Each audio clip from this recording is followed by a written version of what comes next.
कहते हैं कि भगवान की नीति निश्चल भाव है कि जिसमें अभिमान आ जाता है उसे शिक्षा देते हैं। एक सुनी हुई कहानी है, शास्त्रों में पढ़ी नहीं है। एक समय अर्जुन के मन में यह भाव आया कि मेरे समान संसार में कोई भक्त नहीं है। भगवान ने देखा कि भक्त का अभिमान भगवान ने देखा कि भक्त को वो आ गया, भक्त में अभिमान आ गया, भक्त का अभिमान दूर करना चाहिए। भगवान टहलने के लिए अर्जुन के साथ वन में गए। भगवान ने वन में अर्जुन से कहा, अर्जुन तुम हमें बड़े प्यारे हो। अर्जुन ने जवाब दिया, प्रभु मैं भी ये समझता हूँ कि मुझसे बढ़कर आपका भक्त शायद कोई होगा। बात प्रकट हो गई। भगवान ने कहा, भक्तों की कमी नहीं है। भक्त अर्जुन ने कहा, बतलाए। अब भगवान ने गुरु और अर्जुन के शिष्य का रूप धारण किया, एक नौहत्था सिंह पकड़ लिया और कहा, मयूर ध्वज के राज में गए। द्वारपाल से राजा के पास आकर खबर भिजवाई। राजा ने बड़ा सत्कार किया और भोजन करने को कहा। भगवान ने जवाब दिया, राजन हमारा नियम है, हमारे साथ यह पशु है, इसे भोजन देकर फिर हम भोजन करेंगे।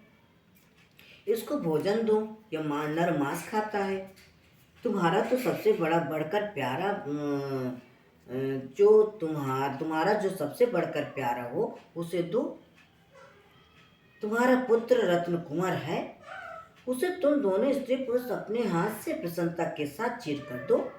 राजा ने कहा, महाराज मेरी तो प्रसन्नता है, पर रानी और पुत्र से भी तो पूछना पड़ेगा, आप प्रतीक्षा करें। राजा ने रानी के पास आकर पूछा। लड़का भी पास में था तो लड़के ने जवाब दिया, वे साक्षात भगवान हैं, ऐसा मौका मत छोड़ना। रानी ने भी यही बात कही। फिर राजा ने भगवान के पास आकर कहा, महाराज स्वीकार है। राजा और रानी ने पुत्र के मस्तक पर आरी रख दी और आधा आधा अंग कटता जाए इस तरह चीरने लगे। आरा चलते समय लड़के का मुख खिलने लगा और वहाँ जहाँ खून निकलना चाहिए था वहाँ दूध निकलने लगा। बड़ी प्रसन्नता है। रानी, राजा और दोनों लड़का सब हंसते हैं। लड़के को चीर डाला। भगवान ने कहा, हमारे बाप को अभी आधा अंग ही दो, आधा फिर खाएगा। महाराज ने आज्ञा दी, अब तुम पानी भरो, चौका दो और रसोई बनाओ। राजा ने कहा, अभी बड़ी अच्छी बात है, रसोई तैयार है। भोजन के लिए भगवान और अर्जुन आए। साधु के वेश में थे ही रानी की आंखों में आंसू आ गए तो भगवान ने कहा, हम भोजन नहीं करते। रानी रोती है। राजा ने जवाब दिया, महाराज रानी पुत्र के शोक में नहीं रोती है, शोक इस बात का है कि पुत्र आधा अंग तो काम में आ गया और आधे ने क्या अपराध किया कि पुत्र आधा की जो काम में नहीं आया। तब अर्जुन ने कहा, महाराज अब तो कड़ी परीक्षा मत करें। महाराज ने राजा को आज्ञा दी, तुम 4 थालियां परोसो और 1 रोटी थाली बच्चे के लिए भी परोसो। थालियां परोस डाली गईं। अब महाराज ने आज्ञा दी, तुम बच्चे को बुलाओ। राजा ने बच्चे बुलाया तो लड़का आया। महाराज ने भोजन किया और अंत में अपना असली रूप प्रकट कर दिया। भगवान ने राजा से वर मांगने के लिए कहा तो राजा ने मांगा, महाराज मुझे तो कोई इच्छा नहीं, परंतु मेरी जिस प्रकार कड़ी परीक्षा ली वैसे और किसी से न लें, क्योंकि कलयुग आ रहा है। ऐसी स्थिति में आपको कोई नहीं पूछेगा, परीक्षा में कोई पार नहीं उतरेगा। महाराज ने कहा, ठीक है। अर्जुन और भगवान दोनों वन में आ गए। भगवान ने अर्जुन से पूछा, देखा अर्जुन मेरे भक्त को? अर्जुन ने कहा, महाराज ऐसी परीक्षा मेरी लेंगे तो पोल निकलेगी।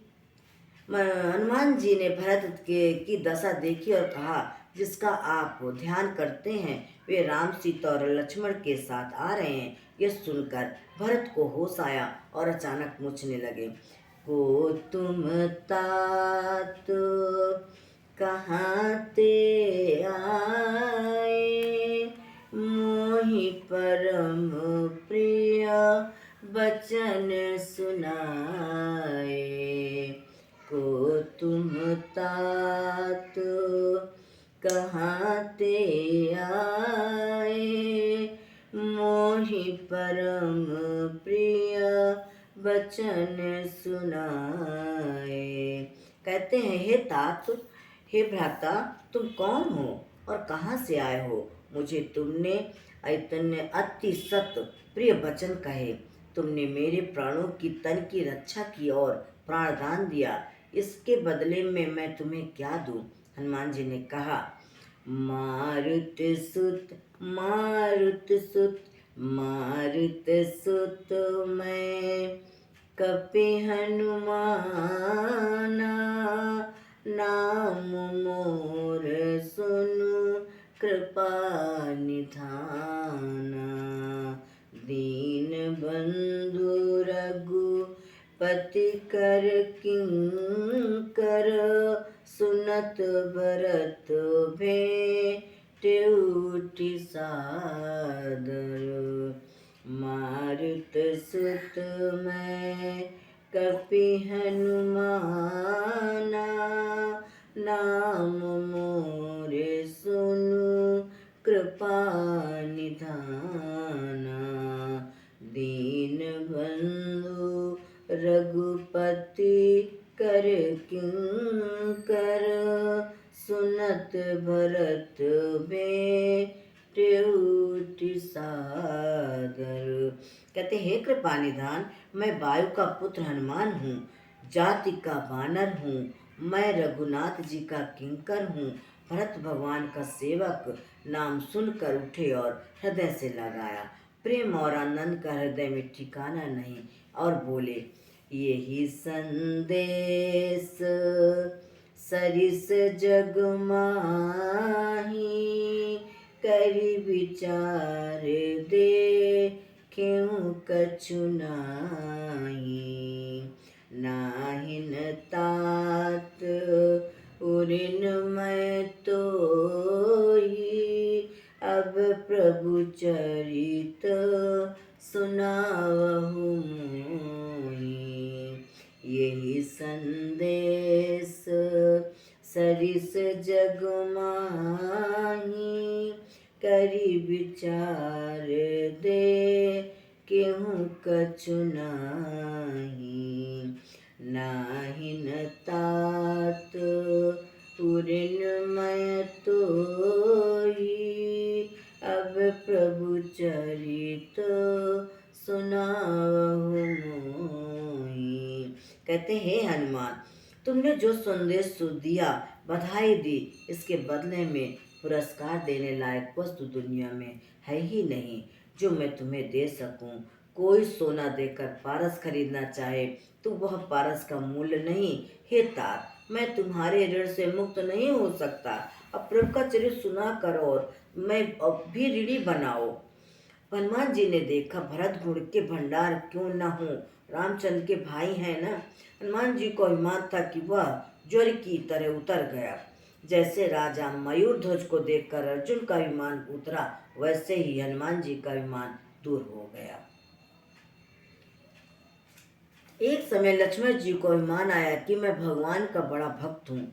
चलते चलते महाराज जी से कहा, मैं आपके नाम रूप का वियोग बर्दाश्त नहीं कर सकता। प्रभु, पूर्व में मैंने अर्घ से कौन से पुण्य किए जिससे आपका निरंतर संग प्राप्त हुआ और आपके नाम का विस्मरण भी असह्य है। और पूछा, क्या मेरे से बढ़कर भी आपका कोई भक्त है? भगवान ने कहा, संसार में कोई भक्ति की कमी नहीं है। लक्ष्मण ने अभिमान को दूर करने के लिए तुरंत उपाय किया, जैसे माता अपने बालक के फोड़े को शीघ्र ही चिरवाती है। महाराज चल रहे हैं, सरोवर के पास पहुंचे और एक बगुला देखा। जल की तरफ चौंच करता है और फिर ऊपर हटा लेता है। लक्ष्मण ने देखा कि यह बगुला प्यासा है, लगता है गले में कोई बीमारी है। लक्ष्मण ने पूछा, महाराज ये बीमार है क्या? महाराज ने कहा, बीमारी नहीं है, यह तो मेरा भक्त है। लक्ष्मण ने पूछा, यह भक्त कैसे? भगवान ने कहा, ये मेरे नाम का विस्मरण एक क्षण भी नहीं कर सकता। पानी भी पीते समय मेरे नाम का विस्मरण करता है, स्मरण करता है, स्मरण कर। इसके लिए पानी के चोंच ले जाता है। स्मरण होने के भय से चोंच विस्मरण होने के भय से चोंच ऊपर उठा लेता है। यह बहुत दिनों से प्यासा है। लक्ष्मण ने पूछा, कैसे काम चलेगा? महाराज जी ने कहा, कोई इसे राम राम सुनाता रहे तो ये जल पी लेगा। लक्ष्मण ने राम राम सुनाना शुरू किया तो बगुले ने पानी पीना शुरू किया। जब लक्ष्मण सांस लेने लगते तो बगुला भी पानी पीना छोड़ देता। लक्ष्मण ने कहा, महाराज, ये क्या बगुला, ये क्या आपका ऐसा भक्त है? मेरे अभिमान को दूर करने के लिए तो आपने लीला की है। एक बार अर्जुन को अभिमान आया कि कोई याचक आवे, उसकी इच्छा की पूर्ति मैं कर देता हूँ। ऐसा भी कोई कर सकेगा? भगवान ने देखा कि अभिमान दूर करना चाहिए। एक दिन दोनों वन में गए